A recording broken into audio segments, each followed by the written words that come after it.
तो आज की कहानी का मरकज है एक खत, एक ऐसा खत जो जौहर नामी दुश्मन ने भेजा है। जी, और ये खत बारान के लिए है, लेकिन खानदान की सरबराह आज़ाद साहिबा इसे हर कीमत पर छुपा रही हैं। तो सवाल यही है कि आखिर इस एक कागज के टुकड़े में ऐसा क्या है, क्या राज है जो पूरे खानदान को बिखेर सकता है। देखें, ये सिर्फ कागज का टुकड़ा नहीं है, ये एक तरह से एक आईना है जो खानदान को इसकी असल शक्ल दिखाने वाला है। और आज़ाद साहिबा नहीं चाहती कि कोई वो शक्ल देखे। बिल्कुल। कहानी शुरू ही इफ्तार की मेज से होती है, जहां बारान को पता चलता है कि उसके लिए कोई खत आया था जो उस तक पहुंचा ही नहीं। जी। और जब वो अपनी दादी आज़ाद साहिबा से पूछता है तो वो क्या कहती हैं? वो तो बड़ी आसानी से कह देती हैं कि उन्होंने उसे फेंक दिया। बगैर पढ़े ये बात कुछ हजम नहीं होती।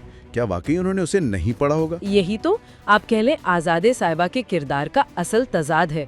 वो ये सब खानदान के तहफ़्फ़ुज़ के नाम पर कर रही हैं। लेकिन क्या वो खानदान बचा रही हैं या सिर्फ अपनी हुक्मरानी? बिल्कुल, ये तहफ़्फ़ुज़ के पर्दे में एक तरह का कंट्रोल है। वो सच को इसलिए नहीं दबा रही कि वो तकलीफ दे है, बल्कि इसलिए कि वो उनके इख्तियार को चैलेंज करता है। सही। और इस पूरे मामले में सबसे ज्यादा मुश्किल में तो दिलान है। हाँ, वो तो बुरी तरह फल गई है।